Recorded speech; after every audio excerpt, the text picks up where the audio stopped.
Ahí quedó. Bueno, perfecto. Voy a compartir.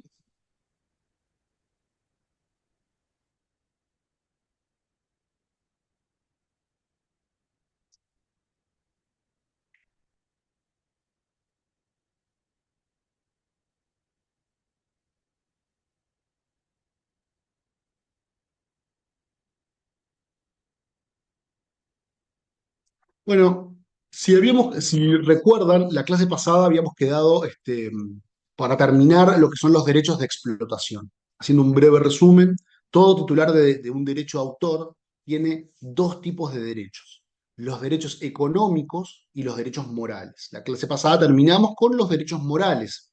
Dimos las características que tienen y por qué se diferencian de los derechos económicos y hablamos de cuáles eran cada uno y expliqué cuáles eran en qué consistían cada uno de estos derechos morales, y también les aclaré la particularidad que tienen los derechos morales, que son un derecho típico del derecho latino, sobre todo el derecho latino de origen europeo continental, como se dice, o de derecho francés, que es la base y el origen de casi todo el derecho de autor latinoamericano.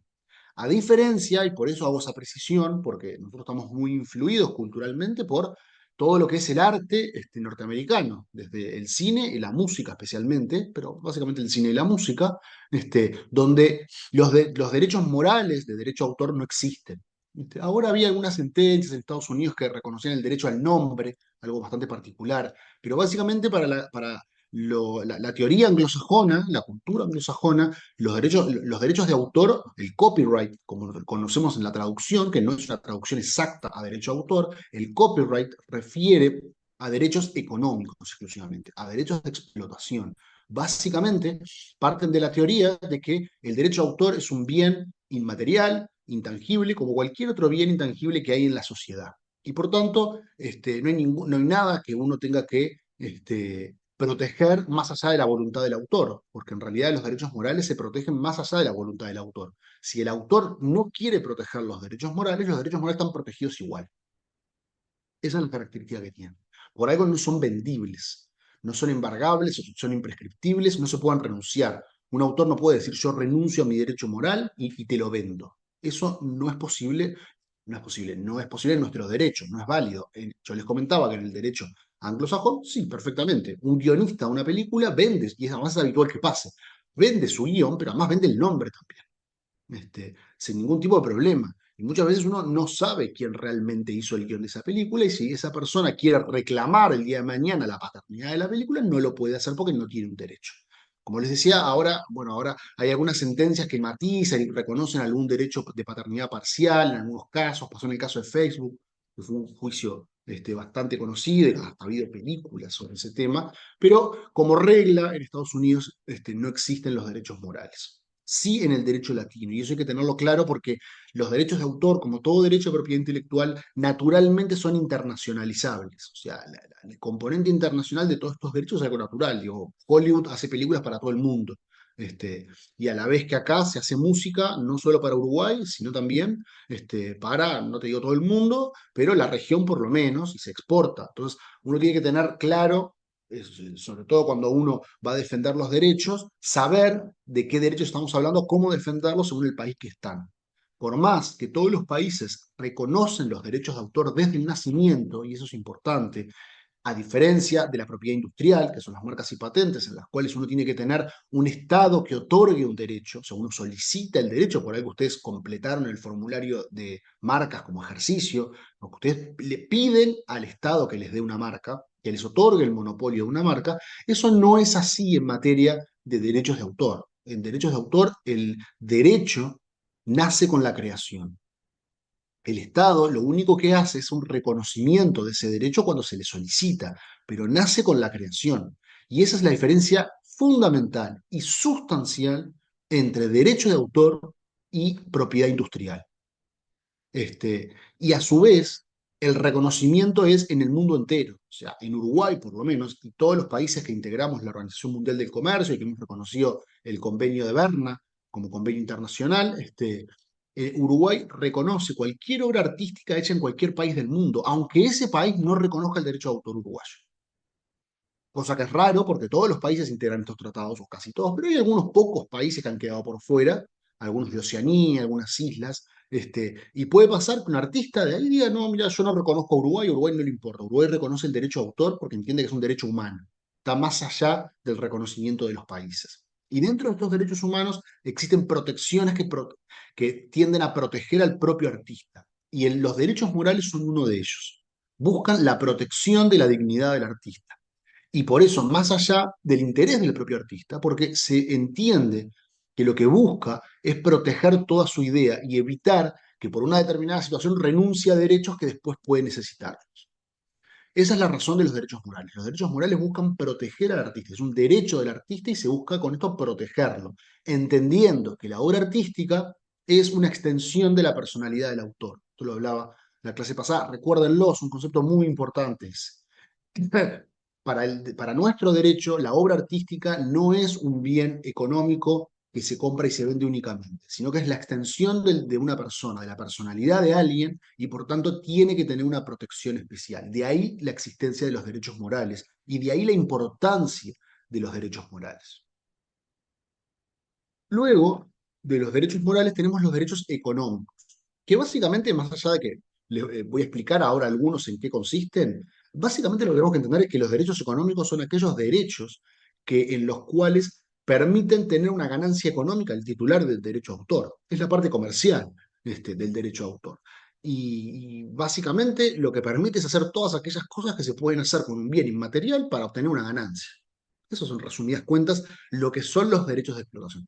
Sin embargo, nuestra normativa establece, ay, yo odio esto del Zoom, porque tengo una bandejita que me termina, ah,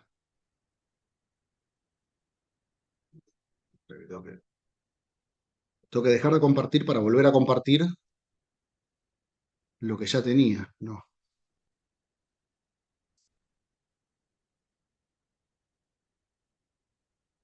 porque en realidad la bandeja que queda arriba del Zoom me tapa la posibilidad de cambiarlo. ¿Y acá qué pasó?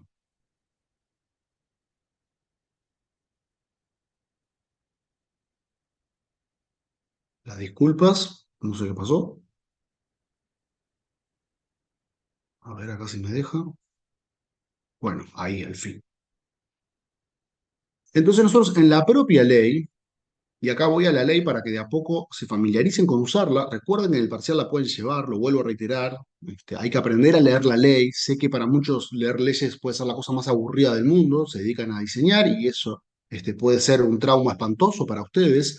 Pero no es difícil leer la ley.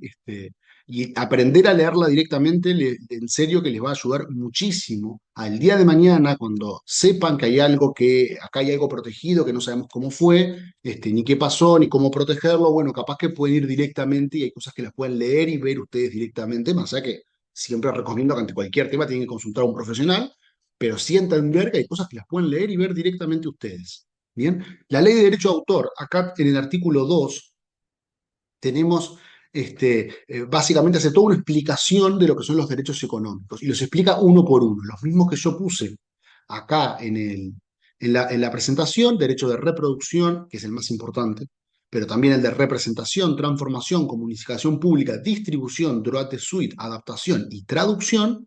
Estos están explicados en el artículo 2 uno por uno. ¿No? Voy a leer algunos, digo, para no extenderme demasiado en el tema. La facultad de reproducción comprende la fijación de la obra o producción protegida por la presente ley en cualquier forma o por cualquier procedimiento, incluyendo la obtención de copias o almacenamiento electrónico. Acá me falta un pedacito. Esperen, está bien. Sea permanente o temporario, que posibilite su percepción y comunicación. Básicamente, lo que establece es la posibilidad de fijarlo, decidir yo fijarlo eso en un determinado soporte.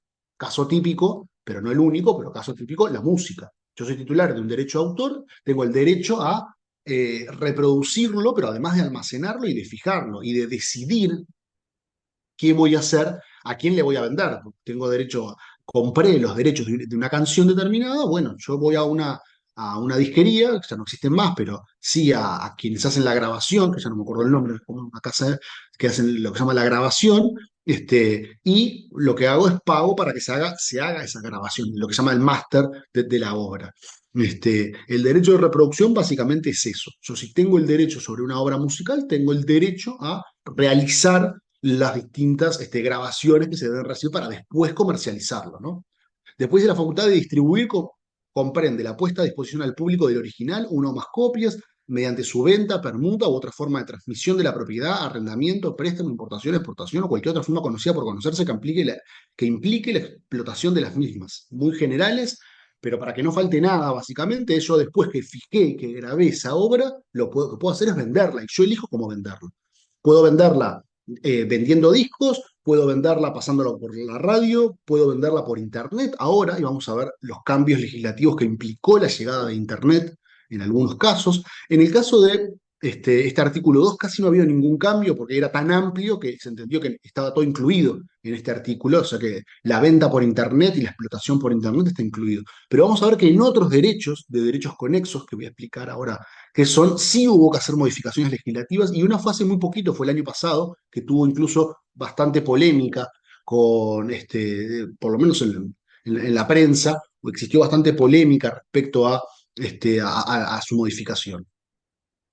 Bueno, la facultad de distribuir, la facultad de publicar, el uso de prensa, litografía, etcétera, como verán, nuevamente muy amplio, transcripciones, improvisaciones, discursos, lecturas que sean efectuadas en público, asimismo recital en público mediante tactilografía, bueno, algunos métodos o medios económicos que no existen más, pero que estaban previstos en la ley. La ley, por más que fue actualizada en el 2003 y este artículo fue modificado en el 2003, viene de una ley de la década del 40, o sea que hace muchas referencias a tecnologías que ya no existen más y que de hecho nunca deben ni de haber escuchado nombrar muchos de ustedes. Después, la facultad de traducir comprende no solo la traducción en lengua, sino de dialectos. Una explicación parece innecesaria, pero está bien que esté. La facultad de comunicar al público comprende la representación en obras dramáticas, dramático-musicales, literarias y musicales. Básicamente, la comunicación al público es cuando uno emite una obra, la expresa, que puede ser por cualquier medio, una obra a alguien que la está representando, esa obra, pero también puede ser por medios tecnológicos, por ejemplo, la emisión de radio, es una comunicación al público, o por ejemplo una película cuando se empieza a pasar en los cines, eso es una comunicación al público, yo estoy vendiéndola a un público que es indeterminado, yo no sé quiénes son los que están yendo, no se lo estoy vendiendo a alguien en particular y ni sé quiénes la están escuchando o quiénes están viendo la obra artística, o una obra de teatro también. Los que representan la obra de teatro no son necesariamente aquellos que son los dueños de la obra de teatro, y en general no lo son. Este, y la comunicación en público implica esa representación para un público que es particularmente desconocido. O sea, yo no sé quiénes son los que están viniendo, pero yo le estoy vendiendo. Hay gente que la está escuchando, hay gente que la está viendo, y hay gente que está, en algunos casos, pagando directamente por acceder a esa obra, en otros casos, mediante negocios indirectos, como por ejemplo cuando se emite en una radio a través de la venta de publicidad. Pero en cualquier caso, se está comunicando. Yo le estoy comunicando a la gente, sea el modelo de negocios que sea, y todos esos modelos de negocios diferentes están incluidos en el derecho de representar. No voy a leer todo el de comunicar al público porque es un poco largo, pero habla de exhibición pública de obras cinematográficas, audiovisuales, y empieza a nombrar los distintos medios técnicos, fibra óptica, cable, hilo, etcétera, etcétera. En general, la comunicación pública comprende todo acto mediante el cual la obra se pone al alcance del público por cualquier medio, alámbrico o inalámbrico, o procedimiento, incluyendo la puesta a disposición del público de las obras, de tal forma que los miembros del público puedan acceder a estas obras desde el lugar y en el momento que cada uno de ellos elija. Esto es la comunicación pública. Como verán, acá no hay ninguna referencia a Internet, pero es tan amplio este artículo que se entendió que no era necesario ni modificarlo con la llegada de Internet, porque ya estaba incluido. Habla de una manera muy general y todos los conceptos que están incluidos en el mismo están a modo de ejemplo. Por tanto, no fue necesaria hacer una modificación en este artículo de la llegada de Internet. Sí fue necesario en otros artículos que hubo que adaptarlos para incluir la existencia de Internet dentro de las previsiones que teníamos, que había en la ley. En resumen, el derecho de explotación como tal es aquel derecho con contenido económico, ¿tá? Y es todo aquello que los titulares pueden realizar a los efectos de tener una contrapartida económica. Ese es el derecho de explotación.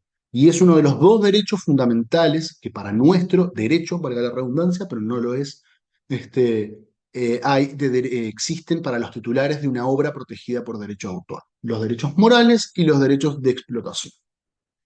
Bien, ahora nosotros hablábamos, la clase pasada, hablábamos, o hablaba yo, que el derecho a autor es un derecho que busca equilibrios. Como todo, la propiedad intelectual no es un derecho que esté enfocado exclusivamente a la protección del creador, que básicamente es la función última de la propiedad intelectual. Pero siempre, tanto en materia de patentes como en materia de derecho a autor, se busca equilibrar con derechos que están contrapuestos a los titulares de un derecho de autor. En el caso del derecho a autor, el derecho contrapuesto que tenemos en general es el de acceso a la cultura. Un derecho a autor protege a su titular por la creación, pero también desprotege o deja de lado al ciudadano particular que quiere acceder a la cultura. En realidad, esto es parte de un debate, que no vamos a entrar ahora en ese debate, pero este, en realidad no es que excluya a nadie, digo, simplemente es que te obliga a pagarlo, uno para acceder, y obviamente va a excluir a aquellos que no tienen dinero para poder acceder a esa cultura. Entonces, la propia ley trata de establecer algunas excepciones a los derechos de derecho de autor. ¿Ah? Como verán acá, no pongo las excepciones, simplemente cito el artículo 45, con la esperanza de que alguno de ustedes vaya a la ley a leer el artículo 45, porque en realidad es una ley en la cual está muy clarito cuáles son las excepciones, sin perjuicio que algunas las voy a tener que explicar. Este, ¿Y qué dice el artículo 45 de la ley de derecho de autor? Dice, no es reproducción ilícita. Por tanto, todo lo que está acá en esta lista, que voy a leer ahora, no se considera algo fuera de la ley. Es algo permitido por los ciudadanos particulares. ¿Ah? Eso quiere decir que no es reproducción ilícita. O sea, si no es ilícita es porque es lícita. O sea, es legal. Todo lo que está acá es legal y por tanto el titular de una obra no puede reclamarle al particular nada que el particular haga de que está en esta lista. Ahora, hay que tener claro que esta lista es de interpretación muy estricta. ¿Por qué? Porque se entiende que siempre el derecho que predomina es el derecho del titular de la obra. ¿Ah? Pero mientras uno pueda estar dentro de las hipótesis que se manejan en este artículo, que como veremos son varias, no son pocas, son varias, sí, no van a tener problema por violar o una norma de derecho de autor. Pero tenemos que tener claro que estas son las excepciones, que son estrictas y que son muy puntuales. Todo lo que esté por fuera de esto está incluido en la ley y en la protección que tiene el titular de una obra de derecho de autor. Básicamente, no es reproducción ilícita la publicación o difusión por radio o prensa de obras destinadas a la enseñanza, extractos, fragmentos, poesías, artículos sueltos, etcétera, etcétera. Esto ya se hace muy poco. Habría que ver si se puede reinterpretar en algún caso, pero antes era muy común que se daban clases, sobre todo en escuelas rurales, a través de la radio. Había radios en el interior que se dedicaban a transmitir las clases de la escuela. Esto era algo muy habitual. Bueno, se entiende que cuando se hace de esa manera, no es necesario solicitar la autorización del autor para estas cosas, para cuestiones de enseñanza. Esto es algo bastante habitual. También la difusión de poesía y también la de la prensa. La prensa, cuando está haciendo difusión de noticias, a ver, el ejemplo anterior de lo de las clases rurales era porque decía obras destinadas a la enseñanza, extractos, etcétera. Pero la prensa, cuando está emitiendo noticias, muchas veces está utilizando información protegida por derecho de autor, imágenes protegidas por derecho de autor, y en esos casos la prensa está eximida de pedir autorización de cada cosa que haga, siempre y cuando tenga una finalidad exclusiva de dar una cierta publicación de información. Si uno está por fuera de esa finalidad, ya cambia la cosa. Pero mientras esté dentro de esos parámetros, no tiene que andar solicitando autorización, si no sería el trabajo periodístico, sería imposible de realizar. Publicación o transmisión por radio o en la prensa de las lecciones orales de los profesores, también era más general, de los discursos, informes o exposiciones pronunciadas por la Asamblea de Deliberantes, o sea, cuando se está emitiendo un discurso en el Parlamento, no es necesario pedirle derecho de autor al senador o diputado. Noticias, reportajes, informaciones periodísticas grabados de interés general, transcripciones hechas con propósitos de comentarios, críticas o polémica, esto también, las clásicas citas Más adelante hay otro inciso, otro literal que también habla específicamente de eso. La cita de alguien es una excepción al derecho de autor. Yo no tengo que, por citar un párrafo de un autor para criticarlo, comentarlo, no tengo que pedir la autorización a ese autor para citarlo. No, eso está permitido como excepción. Yo lo cito, digo que lo estoy citando y eventualmente utilizo esa cita para hacer un comentario o algo. Eso es parte de una excepción, si no, no podría estar permitido. Yo no podría usar la obra literaria de alguien ni siquiera para criticarlo dentro de la ley. Pero la ley específicamente lo excepciona y por tanto el derecho de cita pasa a ser una de las excepciones. Una, la reproducción fiel de leyes, códigos, actas oficiales, documentos públicos de cualquier género. No es algo que les interese mucho a ustedes, pero para los abogados es importante esto. Este, la reproducción de obras teatrales enajenadas cuando hayan transcurrido 2 años sin llevarse a cabo la representación por el sesionario. Esto es algo que ahora también vamos a ver, hay algún par de referencias más generales, pero cuando se venden obras, y específicamente las obras teatrales, quien la compra está obligado a utilizar. Y si no lo hace en un determinado tiempo, cualquier otro ciudadano puede utilizar esa obra teatral, pagando derechos, obviamente, en cualquier caso. Este, pero, pero claramente el que compra algo, por más que lo haya pagado, lo tiene que usar. Y si no lo usa, lo pierde. La impresión o reproducción por orden del autor o sus causamientos de obras literarias e enajenadas, siempre se hayan transcurrido 1 año de la intimación. Bueno, acá hay un artículo específico que capaz que lo vemos ahora en un rato. O sea, lo mismo con los libros. Yo, recuerdan que había un derecho moral a exigir que el mismo sea publicado, o sea, efectivamente puesto a disposición de las personas. Así como es un derecho económico, pero también es una obligación porque el autor tiene el derecho de que la obra sea publicada. Entonces, si vende la obra y la obra no es publicada, es algo que pasa muchas veces con las obras musicales. A veces los sellos no les interesa una determinada obra musical y queda en un cajón por un tiempo. El autor tiene el derecho a decir, bueno, si no la vas a publicar, si no la vas a vender, pasa en la música, pasa en la literatura, pasa en el teatro. Los autores, el autor o los autores dicen, bueno, mira, si no lo vas a vender, a mí no hay problema, devolvémela y se lo doy a otro. Y en el teatro es más todavía porque cualquiera puede solicitarla.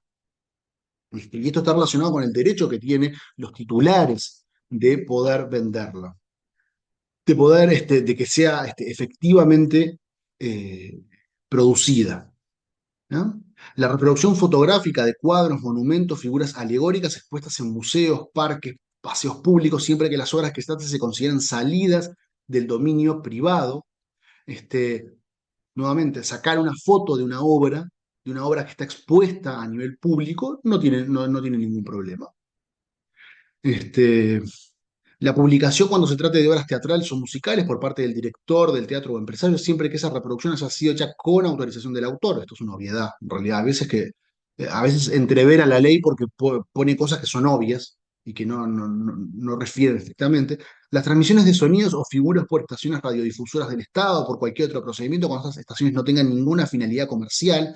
Esta es una excepción que ha generado bastante problemas, porque básicamente le permite al Estado hacer difusión de obras, sobre todo obras musicales, destinado con fines culturales, sin que tenga fines comerciales, etcétera. Pero esto ha sido utilizado muchas veces en Internet también para el uso de obras artísticas por parte de canales del Estado, y ha generado conflictos con los propios autores. En Uruguay ha habido algún par de juicios con este tema para tratar de entender e interpretar cuáles son los alcances y los límites de esta excepción. Pero básicamente lo que buscaba era permitirle a radios nacionales emitir música. Hasta hace no muchos años solamente emitían música clásica. Después comenzaron ahora a emitir también algo de folclore y algo de tango y algunas otras obras, pero básicamente lo que hacía era permitirles emitir música. Obviamente no pueden vender publicidad porque no puede tener función comercial. Simplemente emiten música. Había una radio que ya no, creo que ya no está más, pero yo me acuerdo cuando estaba en facultad estudiaba, ponía esa radio de fondo que emitía música clásica. Yo me acuerdo que la dejaba y la dejaba de fondo. Después creo que desapareció. Pero no había ningún tipo de reclames comerciales ni nada, no podía tener ninguna finalidad comercial. La ejecución por bandas o orquestas del Estado de pequeños trozos musicales o de partes de obras en música, en programas públicos, siempre que se lleve a cabo sin fines de lucro. Nuevamente, las orquestas nacionales y municipales tienen esta habilitación para representar música de la cual no tienen necesariamente derechos. Y después todo acto de reproducción, adaptación, distribución, comunicación al público en formatos adecuados de un texto lícitamente publicado que se realice sin remunerar ni obtener autorización del titular en beneficio de personas ciegas o con otras discapacidades para la lectura o sensoriales, quienes sin dichos formatos no pueden acceder a la obra. Bueno, y sí, un poco. Básicamente esto es una reforma relativamente nueva, relativamente tiene algunos años, como 10 años, un poquito más capaz. Recuerdo cuando se discutió y básicamente Uruguay adhirió a un tratado internacional para permitir el acceso a la cultura de personas con ciertas discapacidades. Entonces, lo que hace esto es establecer como una excepción al derecho de autor que yo puedo adaptar y reproducir obras protegidas por derecho de autor siempre que sea un formato, o sea, para habilitar el acceso de personas con determinadas discapacidades a esas obras artísticas. Por ejemplo, pasar un libro a idioma braille, o por ejemplo, hacer lo que se llama la lectura de libros para personas sin visión, etcétera, etcétera. Hay varios formatos, yo ahora recuerdo eso, pero hay varios formatos de que lo que se hace es adaptar y transformar la obra en función de las discapacidades, ciertas discapacidades de las personas. Hay una lista también, hay un tratado internacional, y hay una reglamentación, porque también en ciertos casos se remiten ciertos pagos. Pero básicamente, a ver, se entiende que es un mercado muy, muy pequeño, mínimo, casi totalmente irrelevante para los artistas, y bueno, fue como en cierta manera, una concesión, y además también se hace por organizaciones y fundaciones sin fines de lucro en todos los casos. No conozco ningún caso de personas con fines de lucro que se dediquen a estas cosas, con lo cual no generó ningún tipo de problema ni de conflicto con los artistas este tipo de excepción, por más que puede implicarles no cobrar por esas obras, pero en realidad es una excepción tan mínima que no les implicó ningún problema. Y después, bueno, esto lo vamos a ver en un rato, las sanciones, perdón,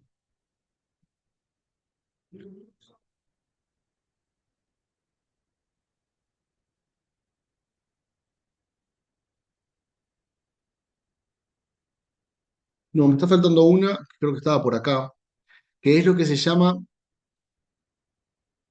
pero no la encuentro ahora, eh, la excepción de reproducción doméstica, ¿no? ¿Qué es la reproducción doméstica? Básicamente es el derecho que tenemos las personas para poder escuchar música en nuestras casas y no pagar por eso. Obviamente, si yo tengo música en mi casa, yo pagué por eso, yo no tengo que andar volviendo a pagar. Yo tengo Spotify en mi casa, no tengo. Ahora, si yo junté una cantidad de gente en mi casa, lógicamente esa reproducción de música ya cambia el sentido, ¿no? Sin embargo, la ley establece que y establece claramente cuál sería la excepción. Por ejemplo, si yo hago un cumpleaños en mi casa y no utilizo instrumentos profesionales para emitir música, típico cuestión de discoteca, bola de discoteca, un DJ, máquinas para mezclar música, etcétera. Simplemente pongo lo que sería hoy la computadora o lo que sería el equipo de música para Ariel y para mí, que tenemos algún añito más, y escuchamos música en aparatos específicos para escuchar música, que ustedes solo los deben haber visto en la casa de sus abuelos o capaz que de sus padres, pero perdido ahí juntando polvo, porque hoy se escucha música directamente en la computadora. Este, Mientras uno no tenga equipos profesionales para emitir música, uno puede hacer lo que se llama la excepción doméstica, ¿tá? Y también religiosa. También para eventos religiosos se permite reproducir música sin tener que pagar derechos de autor. Pero siempre que sea sin fines de lucro, obviamente si yo cobro entrada, tengo que pagar derechos de autor. Ahora vamos a ver cómo. Ahora vamos a ver cuál es el mecanismo para pagar derechos de autor en cualquier circunstancia. Pero hay que pagar derechos de autor, y el elemento que da la ley es el no utilizar equipos profesionales de música. O sea, si vos estás alquilando es porque obviamente hay, más allá que lo puedas hacer con tus amigos, y a veces uno hace una fiesta privada y alquila instrumentos de cierta importancia porque obviamente pasar música con una computadora para, no sé, 80, 100 personas, no te escuchan nada, es un problema. Desde el momento que uno tiene que tener equipos profesionales, desde ese momento se entiende la ley que tiene que pagar derecho de autor. lo que se llama la copia, el uso familiar o el uso religioso, la excepción de uso familiar o religioso que existe en nuestro derecho. Estas serían las limitaciones y excepciones que está en la ley. Bien, y es, como les decía, aquellas limitaciones y excepciones que buscan equilibrar el derecho con el derecho de autor de los titulares y artistas con el derecho de los ciudadanos a acceder a la cultura y acceder a estas obras para cuestiones, como vieron, sumamente específicas y determinadas. No hay nada general, no hay nada incomprendido, son sumamente específicas. A veces alguna ha dado algún problema, como decía el caso del Estado, hasta qué punto puede emitir sin acordar con los artistas, pero son sumamente específicas. No pasa de eso, y en general no han traído mayor problema. Bien. Ahora, ¿cómo puedo yo transferir la obra? Las obras de derecho de autor se transfieren como cualquier bien, yo tengo cualquier bien material en mi casa, puede ser un auto, puede ser una silla, puede ser una mesa, cualquier cosa, la computadora, y uno la puede vender, lo que se llama acto entre vivos. Uno hace una compraventa, una donación, una permuta, un alquiler, cualquiera de los negocios que son lo que se llaman, bueno, el alquiler no, pero la venta, la permuta, la donación, son lo que se llaman traslaciones contratos que implican la traslación del dominio. Yo vendo la propiedad de la cosa a quien me la está comprando o entrego la propiedad de la cosa. Lo mismo sucede con una obra de derecho de autor. Lo mismo sucede con marcas y con patentes también. Cualquier obra de propiedad intelectual uno la puede vender. Tiene alguna característica, creo que lo pongo más adelante, no. Tiene una característica. Como nosotros vimos al principio, el registro no es obligatorio, con lo cual yo no tengo que tener una obra registrada. Sin embargo, para vender una obra de derecho a autor, el registro, yo puedo registrarlo y existe en la Biblioteca Nacional la posibilidad de registrar las transferencias de obras de derecho a autor. ¿Cuál es el sentido de esto? Le otorga efecto, se llama, respecto a terceros. ¿Ah? Cuando un tercero reclama esa obra, eventualmente puede reclamarla o reclamar la compra o la venta, el registrarlo le da efecto a terceros. Pero yo puedo venderlo libremente, yo puedo vender cualquier obra de derecho a autor. Puedo vender desde un libro, solamente firmando un documento donde establezca cuál es la obra, la especifique y a partir de eso se establezca la venta de la obra o la donación o lo que sea. Yo lo puedo hacer sin mucha formalidad, no existe mucha formalidad, a diferencia de un auto, una casa, que yo tengo que llamar a un escribano para venderlo. Para vender obras de derecho de autor yo no tengo que llamar a nadie. Simplemente saber hacer el documento para venderlo. Eso es un acto entre vivos. Bien. Ahora, incluso ni siquiera habría obligación de hacer un documento. Podría ser consensual. No voy a explicar ahora las diferencias, pero ni siquiera sería necesario. Bueno, pero no importa. Ahora, ¿cuál es la característica que tiene la venta o la transferencia de una obra cuando se vende?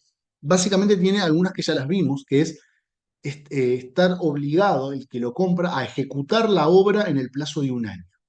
Si no la ejecuta en el plazo de un año, la obra la pierde. O puede perderla, porque en realidad el titular del derecho de autor tiene que exigir la ejecución, tiene que hacer una intimación y tiene un plazo determinado para cumplirlo. Si no lo hace, ahí sí, el que compró la obra la puede perder. Bien. Entonces, bueno, lo que le decía, el efecto del registro es un efecto más que nada para terceros, cuando hay un debate sobre quién vendió primero, quién compró, el registro le permite dar fecha cierta. Y esto es importante, bueno, las ganancias sucesivas, esto lo vimos en lo que se llama el droit de suite o derecho de persecución. Para las obras plásticas existe un derecho a que el artista plástico cobre el 3% de cada venta sucesiva de su obra, que es un derecho que ya existía antes pero que no se aplicaba y la nueva ley, la reforma del 2003, cambió la reglamentación y hizo obligatorio para las casas de venta, remates, etcétera, que los obliga a aplicar y a retener ese 3%. ¿Por qué?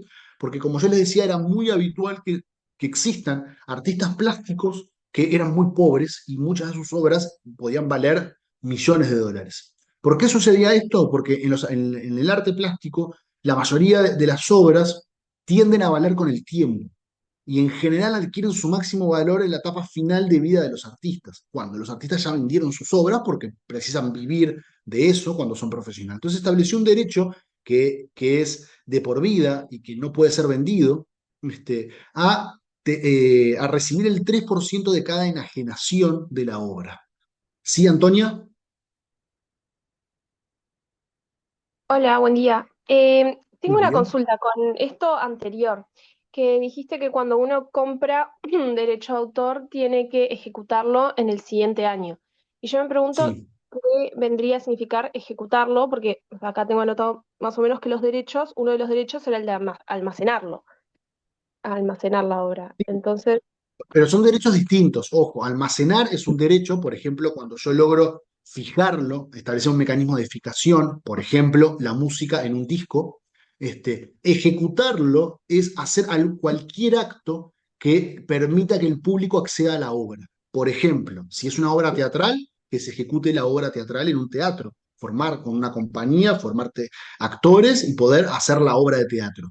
Pero, por ejemplo, si es un libro, poder editarlo y poder vender la obra del libro. Si es una obra musical, que esté a disposición del público. Hoy no tiene por qué ser sacar un disco, porque ya casi no se sacan discos, pero sí, por ejemplo, que la obra musical que acaba de adquirir esa persona esté, por ejemplo, en una plataforma como Spotify, para que el público pueda acceder a ella y comprarla, etcétera. Cualquier mecanismo que permita. Lo que busca evitar este artículo es algo que pasaba anteriormente y siguió pasando, pero siguió pasando extrañamente porque eh, el artista tradicionalmente tiende a no pelear por estas cosas. Pasa uno a saber por qué, pero es como que se desinteresa. Y pasó con muchos artistas locales, músicos que vendían su obra musical y la empresa discográfica de repente vendía una cantidad de discos y dejaba de ser negocio porque uno tiene que asegurar una determinada venta para poder hacer la copia del disco, para poder hacer nuevas ediciones del disco, y Uruguay es un mercado chico, no les interesaba, y marchaba para el cajón.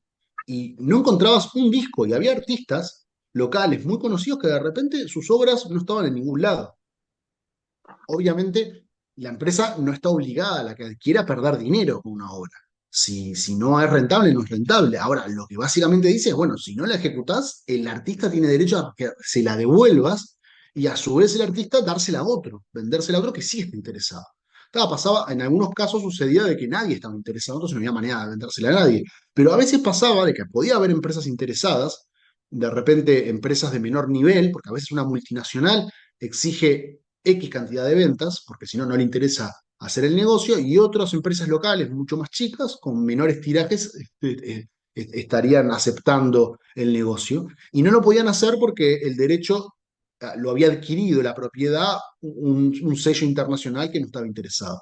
Esta reglamentación viene a tratar de evitar ese problema y a darle el derecho a los artistas a que cuando su obra no está siendo reproducida, poder vendérsela a otro o reproducirla a ellos directamente. De repente juntando plata. En Uruguay no es tan caro hacer unificación, lo que se llama el máster, y de repente juntando plata, a veces hay artistas que logran hacerlo particularmente.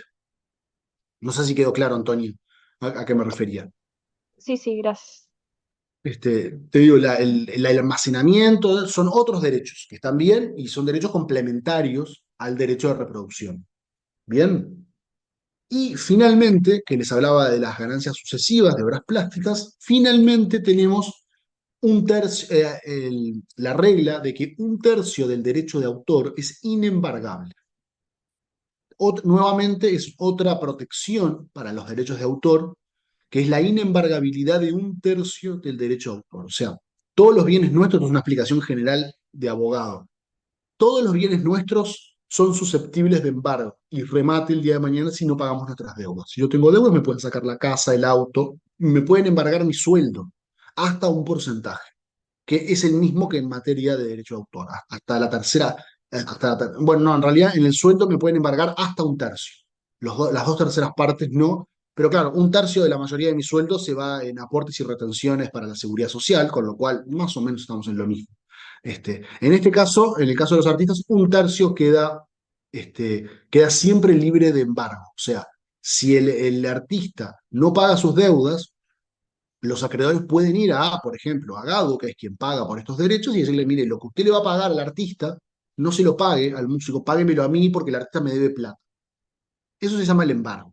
¿Tá? Yo le estoy embargando los ingresos. No se los dan al artista, pero Agado le dice, sí, no hay problema. Yo le embargo, obviamente no lo dice el acreedor, va a un juez y el juez le dice a Agado que no le entregue la plata de los pagos que les corresponde, pero hasta un tercio. El tercio de los pagos que les corresponde siempre los va a recibir aunque no pague sus deudas. ¿Por qué? Porque se entiende que es el sustento mínimo necesario para un artista. Este, lo que recibe por derecho de autor es el correspondiente al salario de una persona, vive de eso el artista y por tanto hay una parte que no se le puede embargar. Y finalmente, tenemos la transferencia de la obra mediante el régimen de sucesión. Como cualquier bien, nuevamente, cuando alguien fallece, la obra va a sus herederos. No voy a hacer acá toda la explicación porque Uruguay tiene un régimen complicadísimo, pero básicamente hay, si es sucesión testada o intestada, hay herederos forzosos, herederos libres, hay un poco de todo, pero la obra artística, así como las marcas y las patentes, son parte de los bienes que van al acervo hereditario de una persona que fallece y que los herederos después se dividirán entre ellos. ¿Dudas? ¿Comentarios?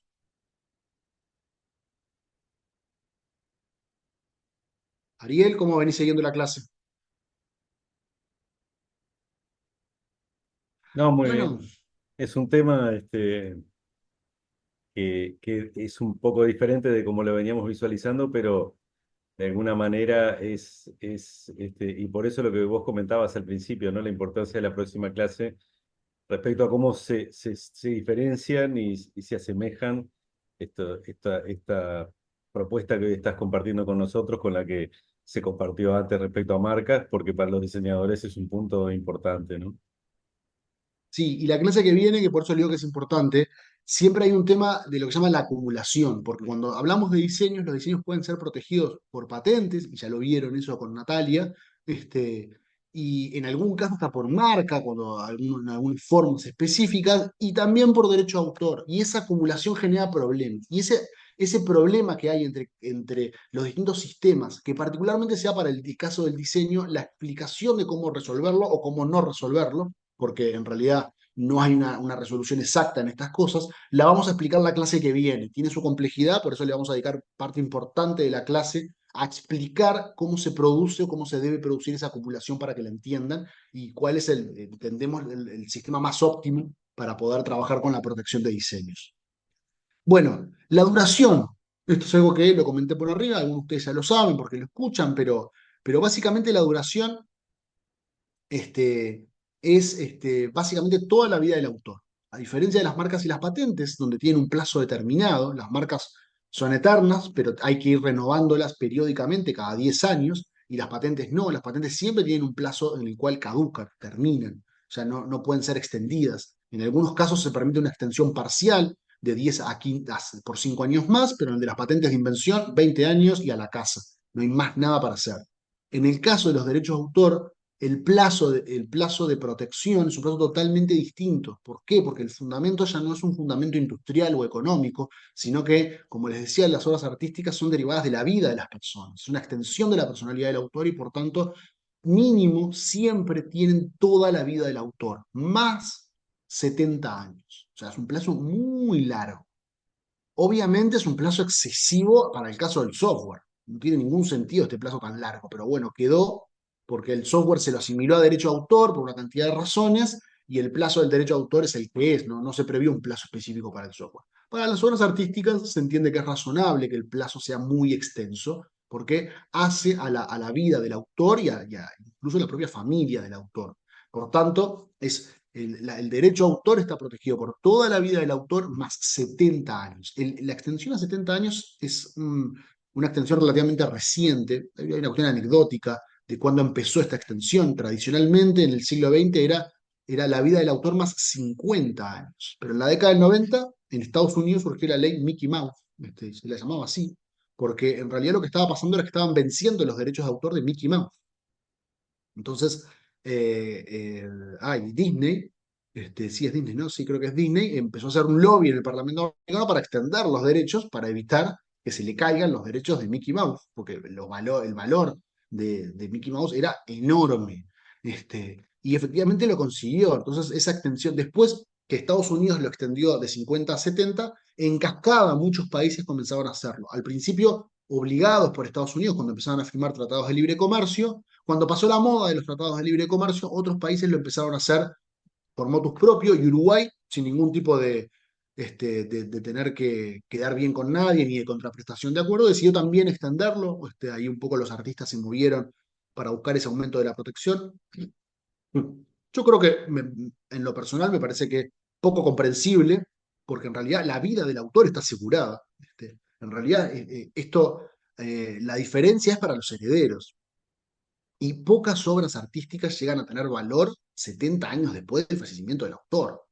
Había un caso que tuvo un juicio hasta hace poco con el tema de la comparsita, y los herederos de Matos Rodríguez, donde tenían un juicio que duró mucho tiempo en Argentina, que fue un juicio arbitral, pero básicamente son pocas las obras que tienen. Entonces, acá quedó básicamente no era tanto por la pelea, no era tanto por el plazo del derecho a autor de la obra, ya les digo, no le cambian nada a los artistas, sino del derecho conexo de ejecución, que ahora les voy a explicar lo que es. Ahí es donde estuvo la pelea y la pelea de los artistas. Y cuando llegue a ese punto les voy a explicar, porque primero les tengo que explicar que es un derecho conexo, para explicarles por qué estaba esa pelea. En realidad el aumento de 50-70 a los artistas no les cambia nada. Digo, ya la vida del artista y el derecho de la obra de derecho de autor dentro de la vida está asegurado desde siempre. De hecho, en Uruguay al principio del siglo XX era 40, después se subía a 50, y ahora se subía a 70. Y la realidad es que al artista no le cambia nada, le cambia a los herederos y son muy pocos los que tienen esa diferencia. Una vez fallecido el autor, tiene una diferencia, que es que cuando fallece, si la obra no es reproducida entre los primeros 10 años de fallecido, cae al dominio público. Y esto es algo que yo todavía no les expliqué qué es. ¿Qué es el dominio público? Que creo que viene en la próxima diapositiva. Básicamente, el dominio público es cuando no hay derecho de autor. Una obra artística es de la sociedad. Y eso es el dominio público. Que en Uruguay tiene una característica que es casi única en el mundo, que es lo que se llama el dominio público pagante. Uno igual paga un canon muy bajito, aunque una obra, por ejecutar una obra, aunque esté en el dominio público, o sea, aunque el artista no tenga más derechos sobre la obra, uno igual tiene que pagar, pero le paga a una oficina del Ministerio de Educación y Cultura, donde va generando un fondo de promoción de las artes.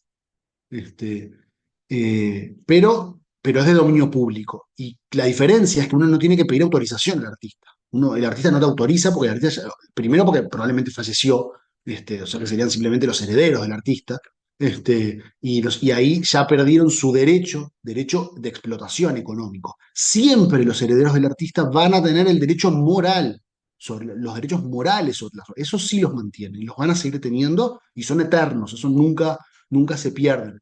A veces genera problemas con derechos de artistas de cientos de años después de cuáles son los herederos que pueden ejercer el derecho, porque herederos puede tener decenas o centenas, entonces no es tan fácil a veces entender quién ejerce ese derecho. Pero más allá de la interpretación y cómo arreglar esa parte, el derecho existe y los derechos morales no se pierden nunca, pero sí los derechos económicos terminan cuando se cumplen estos plazos, ¿no? Y a su vez, los derechos de explotación económica también establecen hasta 15 años después de fallecido, y después ya esos derechos se empiezan a perder. En las obras en colaboración, y esto es importante porque a veces se dan obras en colaboración artísticas, y a veces, yo me acuerdo, he visto noticias erróneas en la prensa sobre las obras artísticas. En las obras artísticas, el derecho de explotación, la protección del derecho de explotación también va a ser individual. La diferencia es que el plazo de 70 años comienza a contarse a partir del fallecimiento del último colaborador de la obra. Por ejemplo, los Beatles, ¿no? Los Beatles tienen sus derechos de autor sobre sus obras. Los 4 Beatles, pero hay 2 que están vivos y 2 fallecidos. Por tanto, hasta que no fallezca el cuarto Beatle, todavía todos tienen derecho de autor sobre la totalidad de la obra. Los 4, o sea, los herederos también de los 2 fallecidos. Cuando fallezca el cuarto, que como viene en la mano va a ser Paul McCartney, porque está entero, o sea, difícilmente Ringo le pueda sobrevivir a Paul McCartney, recién ahí el plazo de 70 años se va a empezar a contar. Hoy están los derechos de los Beatles así, campantes y sonantes, y van a seguir estando por mucho tiempo. Lo que a veces caen son los que se llaman los derechos de ejecución, que en breve les voy a explicar qué es. ¿Qué es el dominio público? ¿Qué es el dominio público? Bueno, lo que les explicaba, los derechos patrimoniales caen y no están vigentes, entonces tenemos un derecho público pagante. Cualquier persona puede explotar una obra, ¿ah? Una obra artística que está en el dominio público y por tanto ya está con los plazos vencidos, pero tiene que pagar tarifas.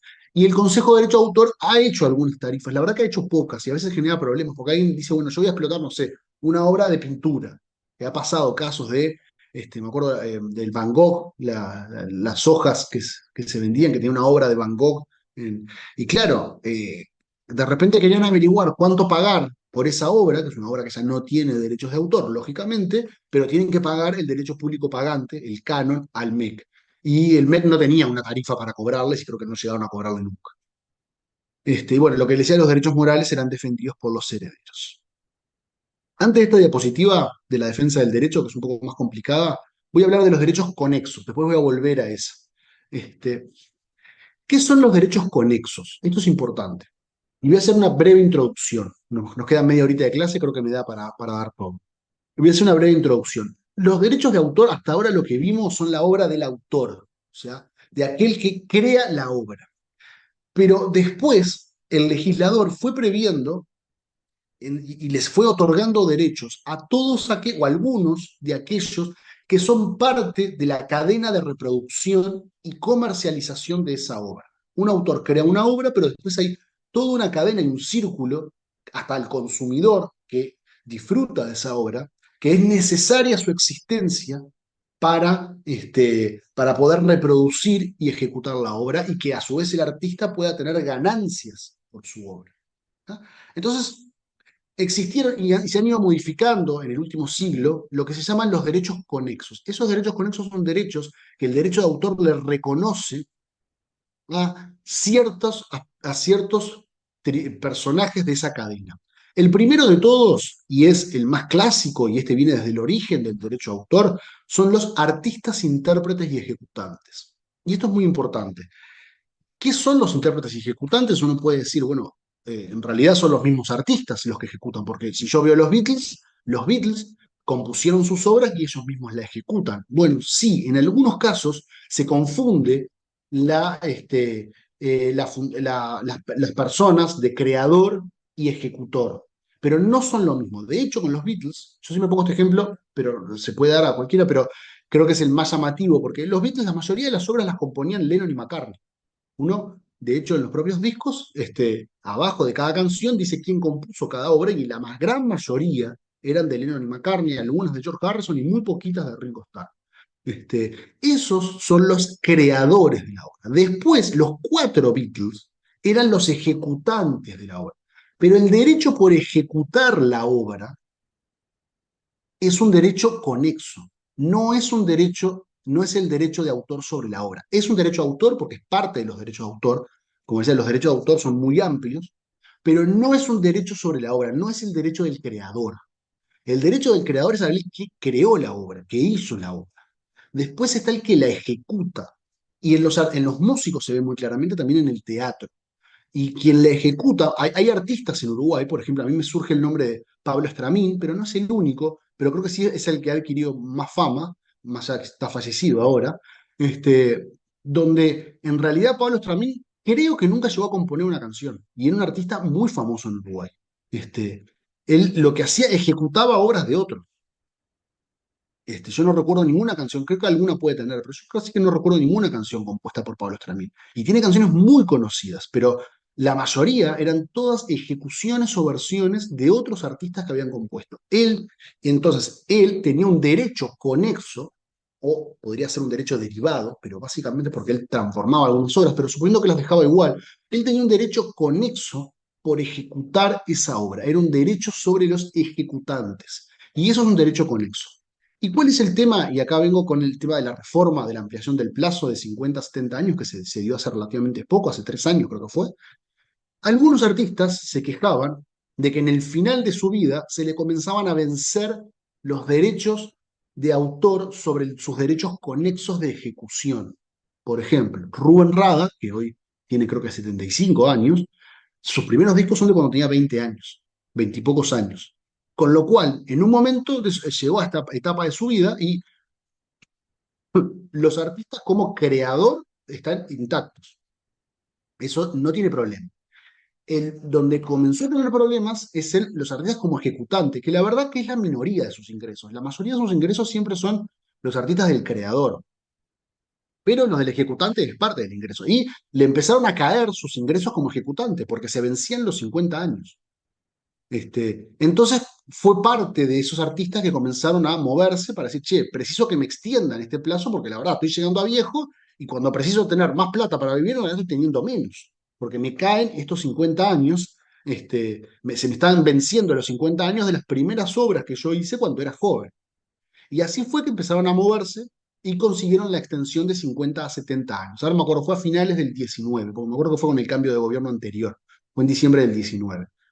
No fue el único, también estaban algunos de los Shakers, algunos de los Fatoruso, y no me acuerdo cuáles, pero había varios casos de artistas que estaban llegando que estaban empezando a perder sus derechos como ejecutante, no como artista.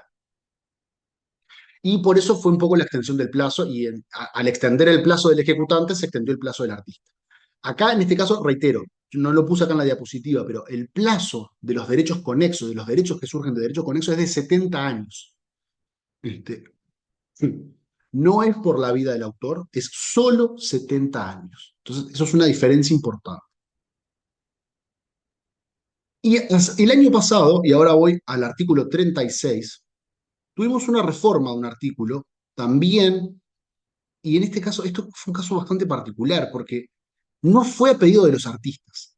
Ahora vamos a ver que, y les voy a explicar por qué los artistas tienen organizaciones las cuales se nuclean para defender sus derechos, que no son ni gremios ni cámaras, porque se nuclean para defender y para cobrar, son agentes de cobro. Ahora lo voy a explicar bien. Pero básicamente, en Uruguay, los artistas tienen su institución que se llama GADU, y los ejecutantes tienen otra que se llama SUDEL, que es distinta. Por más que actúan de manera coordinada, muchas veces Agadu trabaja para SUDEI y le hace el trabajo de cobro, pero en realidad son distintas y divide, y hay que ser socio, muchas veces son socios de las dos. Entonces, ¿qué pasó? Los ejecutantes, no los artistas, se quejaban de que Spotify no les pagaba, lo cual era bastante discutible, porque en realidad lo que sucedía en la práctica era que la mayoría de los ejecutantes vendía sus derechos. Por ejemplo, para que tengan una idea, un artista o una empresa, un sello discográfico, convoca artistas para grabar un disco. Entonces, uno tiene un artista, que es el compositor y ejecutante de la obra, pero después convoca una cantidad de artistas para la guitarra, la batería, etcétera, y esos son ejecutantes. Eso no tiene nada que ver con la obra, pero son los que están ejecutando la grabación de la obra. Entonces, lo que se hace es se les paga por ese y ellos renuncian a los derechos conexos en muchos casos, o no. Ahí era un poco, dependía mucho de los casos. La cosa que después esa obra se sube a Spotify y empieza a generar dinero, y los artistas habían logrado, en acuerdos de Agado con entidades internacionales y Spotify, cobrar siempre por esas obras, por la venta de los derechos de esas obras. Pero los ejecutantes no. Y entonces los ejecutantes empezaron a quejarse. Lo que pasa es que Spotify lo que decía es, los ejecutantes ya cobraron en su momento, yo no tengo por qué pagarles, y en todo caso que le paguen los artistas que lo contrataron. Ahí estaba el debate. El Estado uruguayo dijo, bueno, no, perdón, pero no puede ser eso así. Los ejecutantes deben cobrar al igual que cobran los artistas. Obviamente un porcentaje, no el mismo porcentaje, porque el porcentaje de los artistas es muy superior, pero tienen que cobrar también, no puede ser cero. Tienen que buscar un acuerdo con los artistas. E incluyeron en el artículo 36 una modificación. Si ustedes ven en la ley, fue modificada recién en el 2000, por acá no está, a ver, 2023, por la ley 20.202, una ley de rendición de cuentas, bueno, no importa, dice, el intérprete de una obra literaria o musical tiene el derecho, el intérprete, de exigir una retribución por su interpretación difundida o retransmitida mediante la radiotelefonía, televisión, internet incluso, a propósito, y ese fue el cambio, la ley del año pasado lo que hizo fue, dejó el artículo como estaba, pero le incluyó internet o redes digitales de cualquier tipo, o bien grabado o impresa para disco, película, cinta, hilo o cualquier otra sustancia, medio o cuerpo apto para la reproducción sonora o visual. No llegando a un acuerdo, se recurrió a un tribunal arbitral establecido en el artículo 58. Básicamente, lo que establece es el derecho inalienable de los ejecutantes también a recibir una prestación, al igual que los artistas, por la comercialización de la obra. a pesar de haberla vendido, aunque la hayan vendido.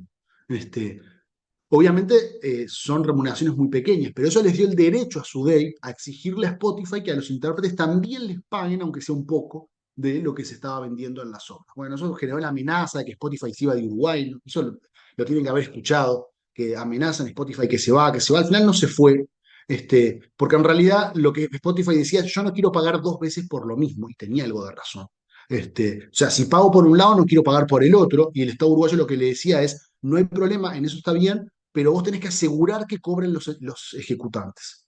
Te tenés que asegurar. Si no cobro antes, tienen que cobrar después. Si cobran después, está bien, que no cobren, no hay problema. Pero, pero te tenés que asegurar de que cobren. Ese fue un poco el sentido de la ley y de la reglamentación. Ahora estaba escuchando unas noticias de que se quejaban de que seguían sin cobrar, como que no habían logrado formalizar esa situación y todavía estaban en esa discusión con Spotify de cómo hubo un decreto reglamentario de este año, creo que fue, y no lo habían logrado aplicar 100%. Me quedó la duda porque yo he escuchado otros intérpretes que dicen que sí que han cobrado. Entonces, ahí no tengo bien claro qué pasó ni qué falló. Pero lo importante es que al haber salido esa ley, los ejecutantes, que en general son la parte más débil de toda la cadena, porque en general son los que tienen menos herramientas de defensa, son el que vende su servicio de guitarra, vende la batería, o sea, hace una grabación con la batería y punto. Su trabajo artístico se termina ahí. Entonces muchas veces les pagan una plata y quedan afuera, y a veces son obras muy importantes y cobraron 2 pesos. Entonces, esto lo que buscó fue darles una mínima protección, no solo a los artistas que ya la tenían, sino también a los ejecutantes en Internet, que no estaba claro si el artículo 36 incluía Internet o no. Después, dudas hasta acá, porque este es el derecho conexo más importante. Los otros dos son cada vez más secundarios y cada vez menos, cada vez van perdiendo más relevancia. ¿Dudas? Sí, yo tengo una duda sobre, entonces, los ejecutantes que ya cobraron, ya en teoría ellos no tendrían derecho a volver a cobrar por el tema de Spotify. Bueno, lo que dice Spotify es que lo que buscaban era que Spotify no les pague 2 veces. Entonces, los que ya cobraron, depende de quién, de la empresa discográfica, esos sí tienen derecho.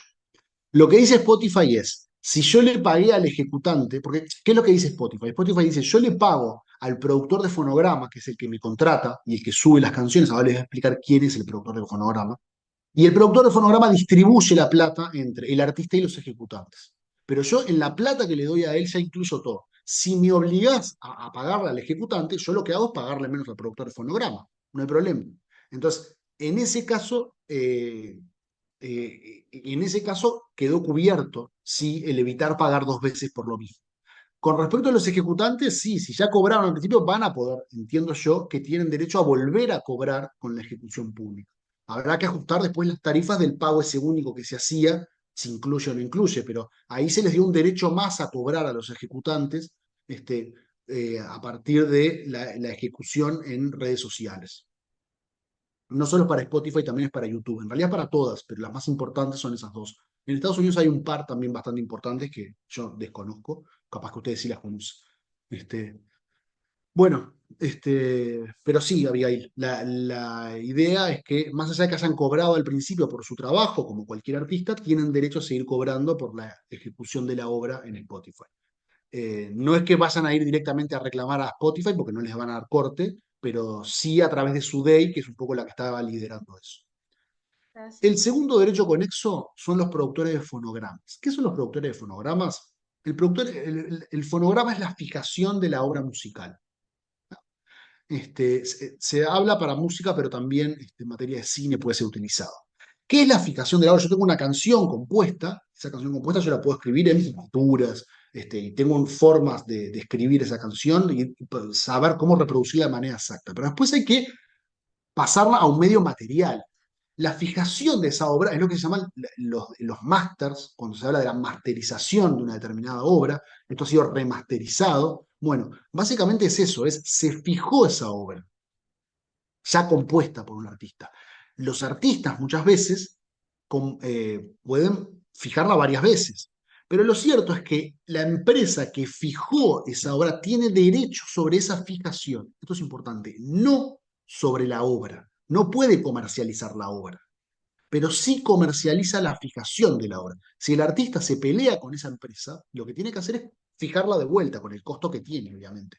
Para darles un ejemplo, Taylor Swift, que estaban tan de moda en estas generaciones, hace unos años se peleó con la empresa que le había hecho la masterización de sus primeros discos, que no debe haber sido poca plata, me imagino. Se daban un juicio y todo, debe haber sido una fortuna de dinero.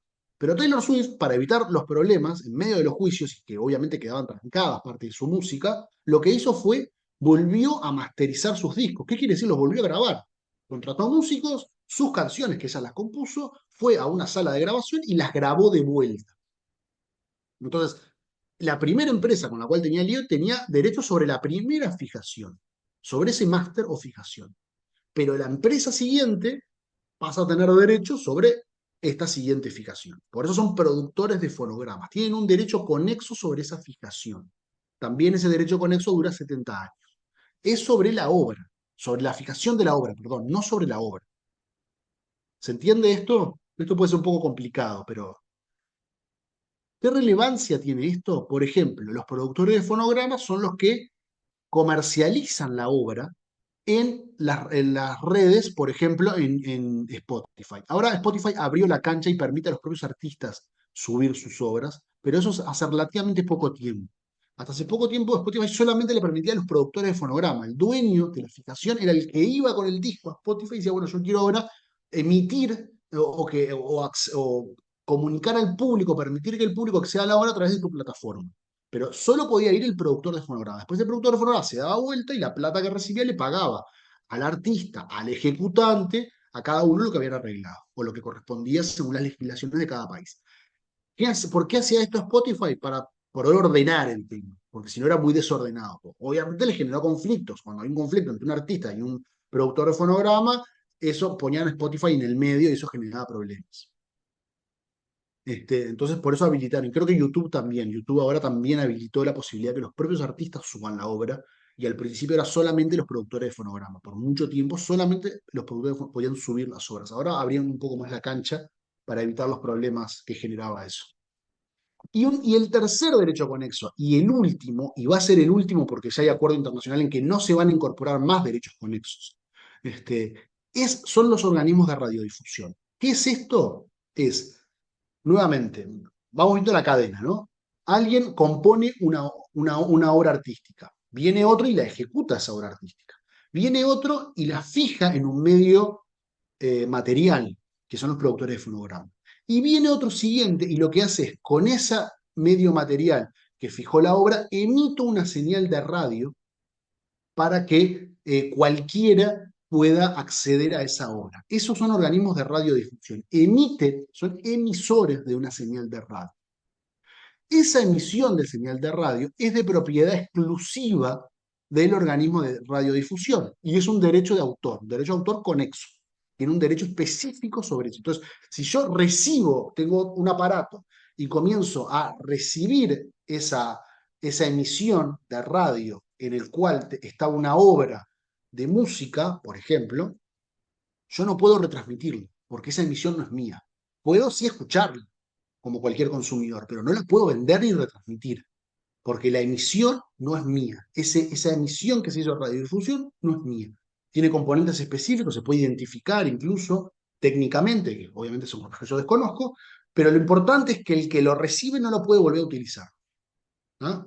Ahí está cometiendo una falta. Se entiende que esto sería el último, el de emisor de radio. Y los productores de fonograma y los ejecutantes son los que tienen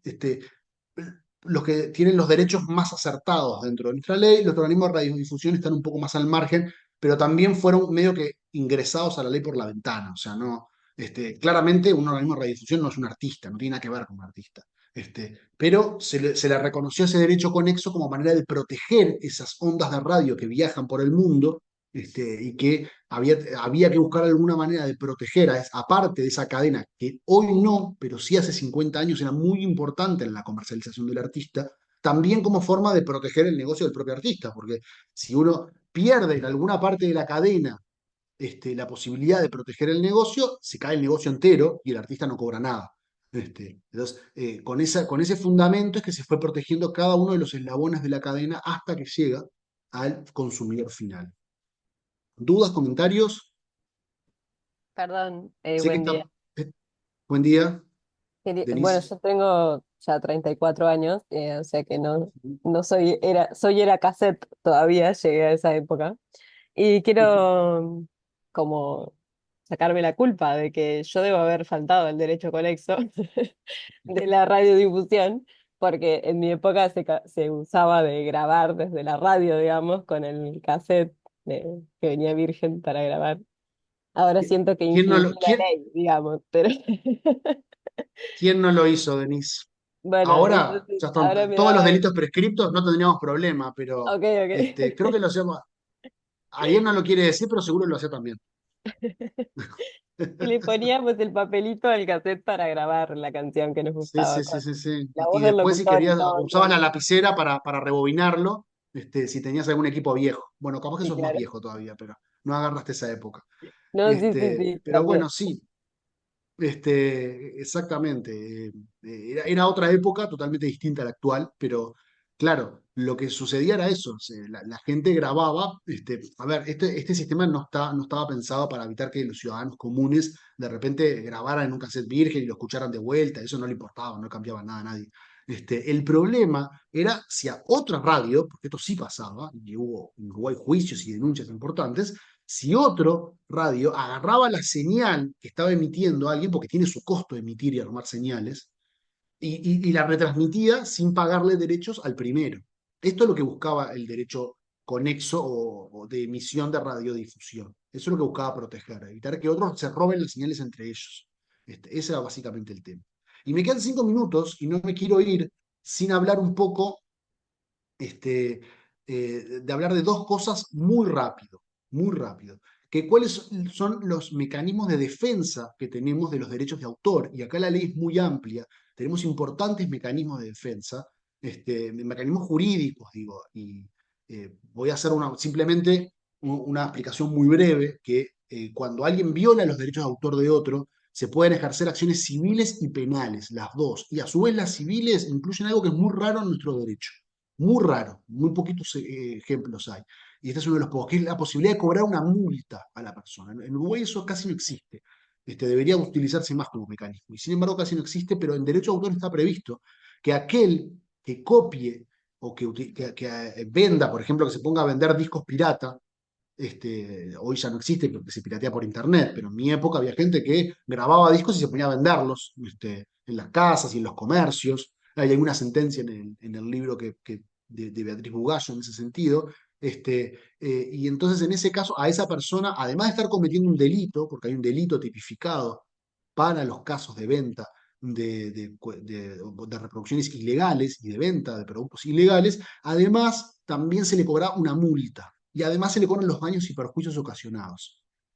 Pero lo importante es la multa del valor del original, de hasta 10 veces el valor del producto original se le puede cobrar. Y lo ha aplicado la jurisprudencia y lo ha aplicado varias veces. Y en otros casos, también simplemente lo que se aplica es el delito. Una persona yo no conozco a nadie que haya ido preso por esto, pero sí que tienen sentencias penales en contra con condenas de meses de prisión por la venta de productos falsificados. Y finalmente, les voy a explicar lo que es la gestión colectiva de los derechos de autor y los derechos conexos. ¿Qué es la gestión colectiva? A ver, obviamente un artista no tiene capacidad para cobrar sus derechos de autor a cada persona que está reproduciendo. O sea, no puede ir a cada boliche a decir, bueno, a mí me pagas 10 pesos porque pasaste 2 veces mi canción en las 10 horas de boliche que estuvo. Y hoy la pasaste 2 veces, ayer una vez y la semana pasada la pasaste 3 veces. Entonces te voy a cobrar, no sé, medio peso por cada vez que pasaste la canción. Eso es imposible. Imagínense, cada artista tuviese que ir a cada boliche todas las noches a cobrar sus 2 pesos. Entonces, como eso es algo económicamente inviable, lo que se previó y prevé la ley es los organismos de gestión colectiva. ¿Qué es lo que son los organismos de gestión colectiva? Los artistas se juntan en organismos que representan a todos los artistas y lo que hacen es cobran ese derecho que corresponde por el derecho de autor y después distribuye entre sus socios. Y el más importante en Uruguay es Agado. También está Subey, como le decía, para los intérpretes, y hay otros más. Está Ejeda para cuestiones audiovisuales, y bueno, y ahora no me acuerdo cuál más. Hay 4 o 5, básicamente. Pero el más importante es Agado, donde Agado cobra todo el tiempo. Y esto que voy a decir corre por mi cuenta y sé que se está grabando, pero Agado en muchos casos tienen que tener claro o consultar si lo que te está cobrando Agado está bien o está mal, porque muchas veces cometen abusos o excesos en los cobros que realiza Agado, así que tienen que tenerlo en cuenta y tenerlo presente de revisar si lo que le están cobrando corresponde o no corresponde. Por ejemplo, para que tengan una idea, Agado le cobra a los músicos que vienen a hacer representaciones a Uruguay. Una cosa insólita, porque si vos cobrás porque representás a los artistas, no le vas a cobrar al artista que estás representando. No tiene ningún sentido. Pero sin embargo, igual Agadu cobra y muchos artistas para evitar problemas pagan, pero claramente esa cosa, en mi opinión no corresponde. Y así podríamos citar otras situaciones. Entonces, pero más allá de eso, y de mis críticas al funcionamiento de Agadu, sí es un organismo muy importante donde muchos se quejan de su funcionamiento, sobre todo artistas internos, pero que es muy importante para los artistas, porque es el organismo que permite cobrar y pagarle a los artistas y que reciban un cobro. En Uruguay hay solo uno para los artistas, que es Agadu, pero en muchos países hay varios, y los artistas se anotan el que les gusta más, el que consideran que les da mejor servicio. Digo, no hay obligación de que haya un solo organismo en Uruguay porque es un país chico y que entiendo que no valdría la pena tener más de un Agado. Capaz que sí, yo que sé, capaz que ahora fundan otro, pero en principio no valdría mucho la pena, además es un problema tener más de uno. Pero en otros países hay más de uno y los artistas se anotan en el que quieren y cada uno va y cobra y después tienen lo que se llaman mecanismos de compensación, porque después Agado, obviamente en un boliche pasan canciones del exterior, Agadu recauda esa plata y la manda a los Agadu de cada uno de los países de los nuevos artistas. Y la inversa, Agadu recibe dinero también de los Agadu que hay en Argentina, en Brasil, por las canciones que pasan de artistas uruguayos. Y bueno, eso es un mecanismo bastante bueno, bastante importante, que funciona con sus errores y sus defectos en algunos casos, que todavía creo que hay que mejorarlo y ajustarlo, pero muy importante para la vida de los propios artistas y que los artistas puedan vivir de sus obras artísticas. Y con esto estamos un poco en hora y terminando. Comentarios, dudas. Ariel, ¿qué te pareció? ¿Alguna duda, algún comentario?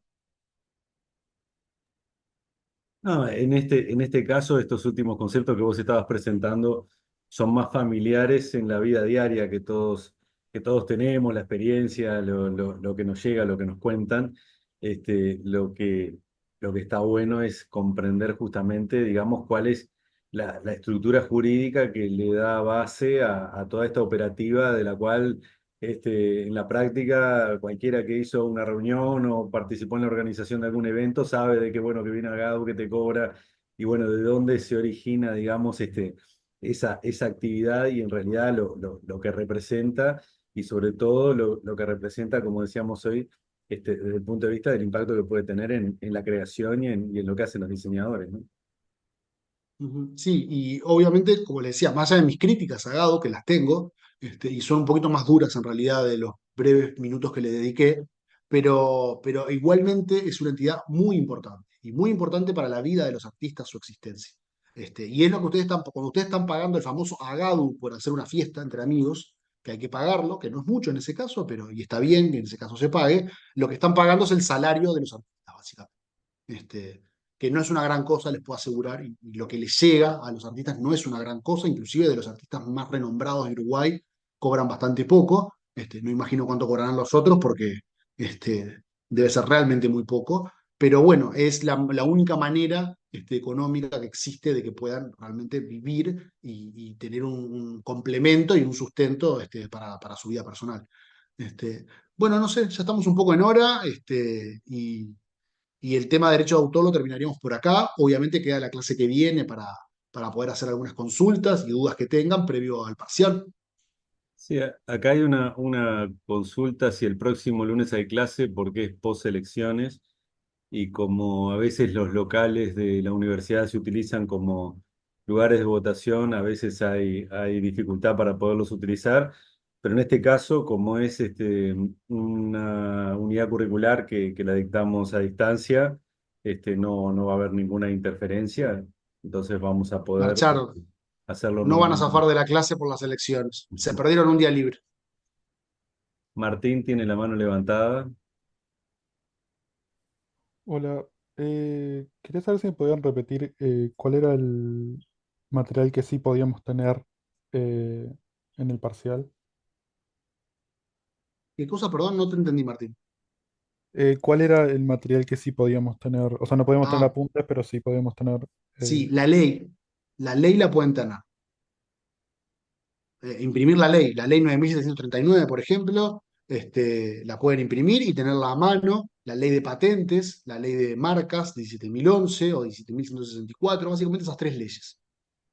Marcas, patentes y derechos de autor son las leyes que pueden tener, pero solo la ley. no, gracias.